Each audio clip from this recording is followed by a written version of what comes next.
नमस्कार विद्यार्थी मित्रांनो, सर्वांचं वेलकम आहे आपल्या यूट्यूब चॅनलवरती. आणि क्वेश्चन ॲनालिसिस सिरीजमधला आजचा हा 32वा पार्ट आहे. तर तुम्हाला पाठीमागचे पार्ट सगळ्यांना खूप चांगला प्रतिसाद येत आहे. म्हणजे याचाच अर्थ तुम्हाला हे पार्ट पाहायला आवडत आहेत आणि तुम्हाला नक्कीच याचा फायदा पण होत आहे असं कळतं आहे मलाही. तर त्यामुळे मलाही थोडीशी प्रेरणा भेटते की आता आपण पण यांना द्यायला हरकत नाही बाबा. तर बघा, आता आजचा पहिला क्वेश्चन आहे, जम्मू आणि काश्मीर राज्याला विशेष दर्जा देणारे कोणते कलम रद्द करण्याचा केंद्र सरकारचा निर्णय सुप्रीम कोर्टाने वैध ठरविला आहे. तर बघा, जम्मू काश्मीर ला विशेष दर्जा देणारे जे कलम होतं 370, तर हे कलम मोदी गव्हर्नमेंटनी 2019 मध्ये रद्द केलेलं आहे.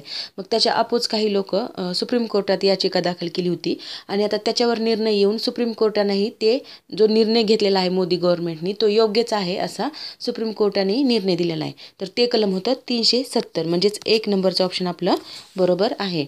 आता बघा, व्हिडिओ तुम्ही शेवटपर्यंत पाहत चला, जेणेकरून तुम्हाला आयडिया येईल की याच्यामध्ये किती छान छान प्रकारचे क्वेश्चन आपण घेतलेले आहेत आणि जे तुमच्या एक्झामसाठी खूप महत्त्वपूर्ण आहेत. मी वारंवार तेच सांगत आहे की अशा प्रकारचे क्वेश्चन खूप इम्पॉर्टंट आहेत. आणि आपण आता याच्यामध्ये थोडेसे चेंजेस करून पहिले 10 क्वेश्चन जे आहेत ते करंट अफेअरचे आपण घेतलेले आहेत.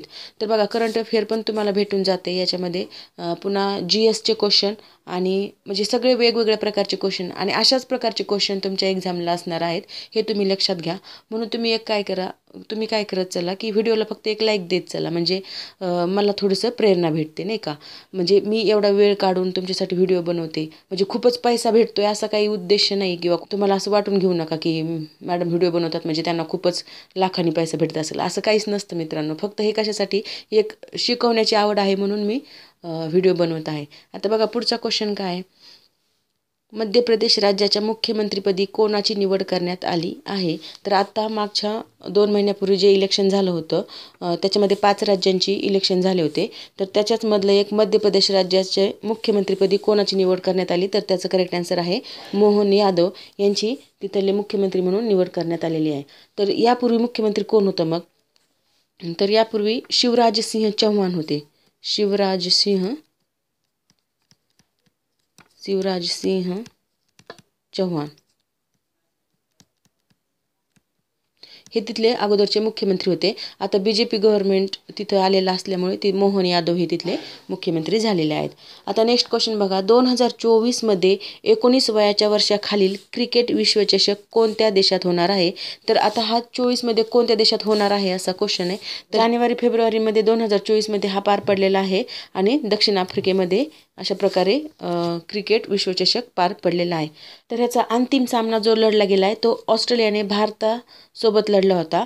तर ऑस्ट्रेलियाने भारताचा 79 धावांनी याच्यामध्ये पराभव झालेला आहे. बघा, 79 धावांनी भारताचा पराभव झालेला आहे आणि विजेता कोण ठरला आहे, तर तो ठरला आहे ऑस्ट्रेलिया. आणि अशा प्रकारे विजेता ठरणारा ऑस्ट्रेलिया हा चौथ्यांदा अंडर-19 क्रिकेट विश्वचषकमध्ये चौथ्यांदा विजयी ठरलेला आहे. नेक्स्ट क्वेश्चन बघा, आता बघा हे किती महत्त्वाचे इथे आपण करंट अफेअर कव्हर केलेलं आहे. ह्याचं पण थोडीशी जाणीव ठेवा, लाईक देताना हा पण विचार करत चला. तर बघा, आता पुढचा क्वेश्चन काय बघा, आगामी लोकसभा निवडणुकीत किती वर्षापेक्षा जास्त वय असणाऱ्या व्यक्तींना घरातून किंवा घरात राहून मतदान करता येणार आहे. तर याचं करेक्ट आन्सर आहे 80 वर्ष वयाचे जे व्यक्ती आहेत त्यांना घरात राहूनच मतदान करता येणार आहे. एकदम फॅक्च्युअल क्वेश्चन आणि असे ऑनलाईनर क्वेश्चन पोलीस भरतीला सर्रास विचारले जातात. तर नेक्स्ट क्वेश्चन बघा, हेनले पासपोर्ट इंडेक्स 24 नुसार कोणत्या देशाचा पासपोर्ट सर्वात शक्तिशाली आहे. तर सर्वात शक्तिशाली पासपोर्ट आहे फ्रान्सचा. तर भारताचा त्यामध्ये कितवा क्रमांक आहे, तर भारताचा आहे 85वा क्रमांक, म्हणजे 85 नंबरला आपला त्या इंडेक्सनुसार क्रमांक आहे. नेक्स्ट क्वेश्चन पाहू, देशातील पहिल्या स्किल इंडिया सेंटरचे उद्घाटन कोणत्या राज्यात झालेले आहे. तर स्किल इंडिया सेंटरचे उद्घाटन हे ओडिसा राज्यात झालेलं आहे, म्हणजे B ऑप्शन आपलं करेक्ट आहे. नेक्स्ट क्वेश्चन बघा, महाराष्ट्र सरकारने कोणत्या शस्त्राला राज्यशस्त्र म्हणून घोषित केले. बघा, आता ही मागच्याच महिन्यातली घटना आहे. तर अशा प्रकारे राज्यशस्त्र म्हणून कोणाला घोषित केले, तर छत्रपती शिवाजी महाराजांचं जे कालखंडातला दांडपट्टा होता त्याला अशा प्रकारे राज्यशस्त्र म्हणून घोषित करण्यात आलेलं आहे. म्हणूनच आपलं 3 नंबरचं ऑप्शन कसं आहे, बरोबर आहे. पुढचा क्वेश्चन पाहू, भारतीय राष्ट्रीय काँग्रेस पार्टीच्या माजी अध्यक्षा सोनिया गांधी यांची कोणत्या राज्यातून राज्यसभेवर निवड झाली आहे? तर हे भारतीय राष्ट्रीय काँग्रेसच्या माजी अध्यक्षा होत्या सोनिया गांधी. तर यांची राजस्थान राज्यातून राज्यसभेवर निवड झालेली आहे. त्यापूर्वी सोनिया गांधीने 2004 पासून सलग 5 वेळा उत्तर प्रदेशातील रायबरेली मतदारसंघाचे प्रतिनिधित्व केलेले आहे.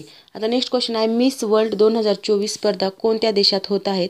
तर ह्या स्पर्धा भारतात होणार आहेत. दोन नंबरचं ऑप्शन आपलं करेक्ट आहे. आता नेक्स्ट क्वेश्चन पहा, महाराष्ट्र राज्यातील कोणत्या जिल्ह्यातील आझादनगर पोलीस ठाण्याची बालस्नेही पोलीस ठाणे म्हणून निवड झाली आहे? तर याचं करेक्ट आन्सर आहे बी ऑप्शन, धुळे जिल्ह्याची अशा प्रकारे निवड झालेली आहे. नेक्स्ट क्वेश्चन आहे, महाराष्ट्रातील कोकणपट्टीची रुंदी सर्वसाधारणपणे डॅश डॅश आहे? तर याचं करेक्ट आन्सर आहे 1 नंबरचं ऑप्शन, 52 ते 60 किलोमीटरची रुंदी ही महाराष्ट्र कोकणपट्टीची आहे. परंतु जर लांबी विचारात घेतली तर ही 720 किलोमीटर आहे, 720 किलोमीटर. नेक्स्ट क्वेश्चन आहे आपला, महाराष्ट्राचे एकूण किती प्रशासकीय विभाग आहेत? तर महाराष्ट्राचे एकूण 6 प्रशासकीय विभाग आहेत. तर 6 प्रशासकीय विभाग कोणते आहेत मग? तर ते आहेत कोकण विभाग, नाशिक विभाग, बघा लिहून घेत चला. एक आहे कोकण विभाग, दुसरा आहे नाशिक विभाग, नाशिक, तिसरा आहे पुणे विभाग, 4 आहे छत्रपती संभाजीनगर म्हणजेच औरंगाबाद, संभाजीनगर विभाग, नंतर 5 आहे अमरावती विभाग आणि 6 आहे नागपूर विभाग. नागपूर हे अशा प्रकारे महाराष्ट्राचे प्रशासकीय विभाग 6 आहेत, हे पण लिहून घ्या. नेक्स्ट क्वेश्चन आहे, खालीलपैकी महाराष्ट्राच्या उपराजधानीचे शहर कोणते? तर महाराष्ट्राच्या उपराजधानीचे शहर आहे नागपूर आणि मेन राजधानी कोणती आहे? तर ती आहे मुंबई. नेक्स्ट क्वेश्चन बघा, पुल्लर लेणी कोणत्या जिल्ह्यात आढळतात? तर पुल्लर लेणी ह्या नागपूर जिल्ह्यात आढळतात. क्वेश्चन पहा, नरनाळा किल्ला महाराष्ट्रातील कोणत्या जिल्ह्यात स्थित आहे? तर नरनाळा किल्ला जो आहे तो अकोला जिल्ह्यात स्थित आहे. बघा तिथं कन्फ्युजन करणारे अजून 2 किल्ले आहेत, नरनाळा, अर्नाळा आणि कर्नाळा. तर हा नरनाळा अकोला जिल्ह्यात आहे. तसंच कर्नाळा कोणत्या जिल्ह्यात आहे मग? कर्नाळा हा रायगड जिल्ह्यात आहे, रायगड. आणि अर्नाळा हा कोणत्या जिल्ह्यात आहे? तर हा आहे पालघर जिल्ह्यात, पालघर. यांच्या जोड्या हमखास विचारतात. ह्या 3 किल्ल्यापैकी बऱ्यापैकी यांच्यावर क्वेश्चन आलेले आहेत किंवा येतातच. नेक्स्ट क्वेश्चन आहे, जगप्रसिद्ध अजिंठा लेणी डॅश डॅश या नदीच्या तीरावर वसलेली आहे? तर ही अजिंठा लेणी वाघूर नदीच्या तीरावर वसलेली आहे. 1 नंबरचं ऑप्शन आपलं बरोबर आहे. पुढचा क्वेश्चन पाहू, महाराष्ट्रातील क्षेत्रफळाच्या दृष्टीने खालीलपैकी दुसऱ्या क्रमांकाचा जिल्हा कोणता? तर अशा प्रकारचा जिल्हा आहे पुणे जिल्हा. तर बघा ह्याच्याबद्दलची सविस्तर माहिती पाठीमागच्या व्हिडिओमध्ये दिलेली आहे. क्षेत्रफळाच्या दृष्टीने पहिला जिल्हा कोणता, दुसरा कोणता, तिसरा कोणता, हे पाठीमागचा व्हिडिओ तुम्ही पाहून घ्या. पुढचा क्वेश्चन पहा, महाराष्ट्र राज्याच्या उत्तर सीमेवर कोणता डोंगर स्थित आहे? तर महाराष्ट्राच्या उत्तर सीमेवर सातपुडा डोंगर स्थित आहे. बघा ह्या महाराष्ट्राचा जो नकाशा आहे तर अशा प्रकारे जी ही बोल्ड केलेली लाईन दिसते, इथे हा सातपुडा पर्वत आहे, सातपुडा. देन असा उभा हा सह्याद्री पर्वत आहे, हा आहे सह्याद्री पर्वत. अशा प्रकारे तुम्ही हे मॅप पाहून अभ्यास करत चला, म्हणजे परफेक्ट लक्षात राहतं. नेक्स्ट क्वेश्चन आहे, एम.एस. स्वामीनाथन कोणत्या क्षेत्राशी संबंधित आहेत? तर एम.एस. स्वामीनाथन हे हरित क्रांतीशी संबंधित आहेत, म्हणजे डी ऑप्शन आपलं करेक्ट आहे. आणि हरित क्रांती कधी झाली होती? 1966ला. हा देखील क्वेश्चन विचारलेला आहे, कारण हरित क्रांतीची डेट विचारलेली आहे, म्हणजेच 1966 हे साल लक्षात ठेवा. पुढचा क्वेश्चन पाहू, खालीलपैकी कोणते नगदी पीक नाही? तर नगदी पीक नाही असं विचारले आहे, नाही तर नाही विचारले. तर नाही तर त्याचं ऑप्शन आहे करेक्ट आपलं गहू हे नगदी पीक नाही. तर कापूस, ऊस आणि हळद हे नगदी पिकं आहेत. तर नगदी पीक म्हणजे काय? तर नगदी पीक म्हणजे ज्या पिकांची विक्री करून शेतकऱ्यांना रोख रक्कम भेटते ना, तर त्यास आपण नगदी पीक असं म्हणतो. पुढचा क्वेश्चन पहा, मिर्झा गालिब कोण होते? तर मिर्झा गालिब हे कवी आणि शायर देखील होते, म्हणून ब ऑप्शन आपलं करेक्ट आहे. नेक्स्ट क्वेश्चन पहा, विधानसभा सदस्यासाठी किमान किती वयाची अट असते? तर विधानसभा सदस्यासाठी किमान 25 वर्ष वयाची अट असते. तर राज्यपाल आणि राष्ट्रपती होण्यासाठी किमान किती वय लागतं? तर त्यांना लागतं वय वर्ष 35. नेक्स्ट क्वेश्चन आहे, भारतीय राज्यघटनेतील कोणते कलम सार्वजनिक स्वरूपात फाशी देण्याविरुद्ध अधिकार प्रदान करते? तर सार्वजनिक स्वरूपात फाशी देण्याविरुद्ध कोणतं कलम आहे? तर ते आहे कलम 21. कारण यामध्ये काय सांगितलेलं आहे? तर जीविताचं रक्षण करण्याचं स्वातंत्र्य हे कलम 21 मध्ये सांगितलेलं आहे. जीविताचं रक्षण करण्याचं स्वातंत्र्य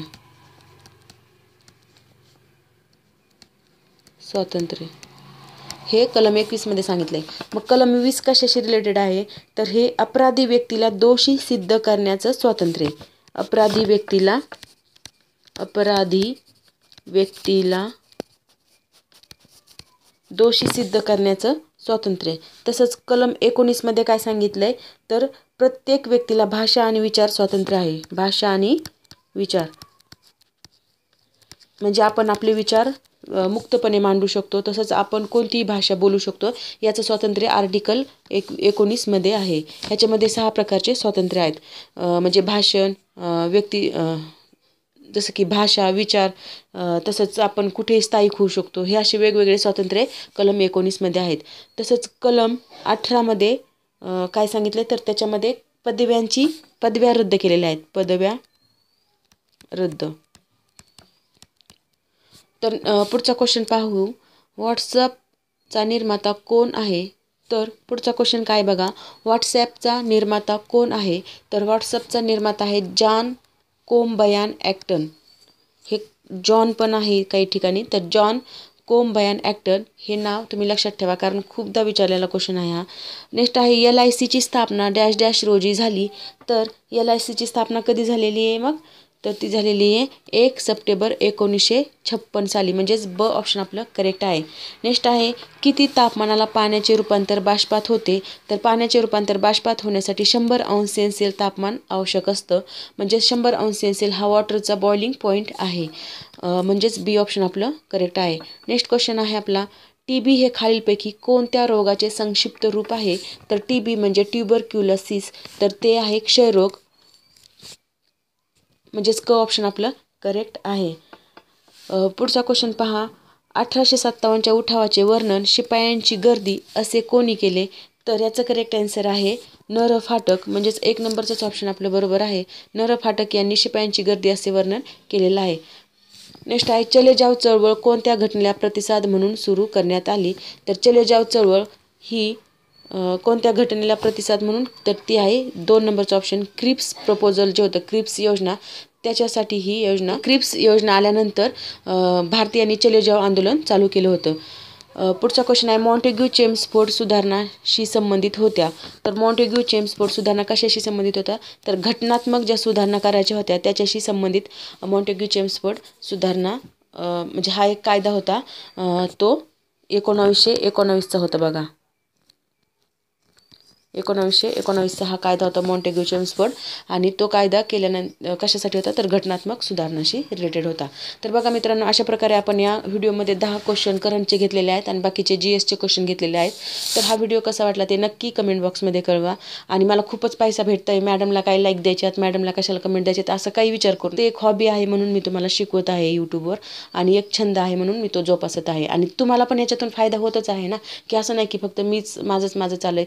तुम्हालाही फायदा होत आहे. तुमची एक्झाम जवळ आलेली आहे, फॉर्म भरून झालेले असतील तर फॉर्म भरून घ्या तुम्ही आणि चांगलं प्रिपरेशन करा, ग्राउंड करा. त्याच पद्धतीनं आता वर्दी कशी भेटेल याच्याशी तुम्ही एकरूप राहा. ना की व्हिडिओवर कोणते चॅनलवर कोणते व्हिडिओ टाकले तर हे पैसे भेटण्यासाठीच टाकतात. तुम्ही हे पहा ना, तुम्हाला त्याच्यातून फायदा होतोय का नाही. जर फायदा होत असेल तरच तुम्ही लाईक द्या. आणि अशा प्रकारच्या व्हिडिओमधून आपल्याला फायदा होतोच ना. असं नाही की मेन म्हणजे यूट्यूबवर आपण बऱ्यापैकी अभ्यास करून पोस्ट काढू शकतो, हे लक्षात घ्या. असं नाही की सगळं फापट पसार आहे किंवा काही बिनाकामाचंच आहे, असं काही नाही. जे टाकणारे आहेत सर्वच चॅनलवाले ते काहीतरी इम्पॉर्टंटच टाकत असतात आणि त्याच्यातून आपल्याला नक्कीच फायदा होत असतो. तर अशाच प्रकारचे व्हिडिओ पाहण्यासाठी आपल्या चॅनलला लाईक, शेअर आणि सबस्क्राईब पण करा. Thank you very much.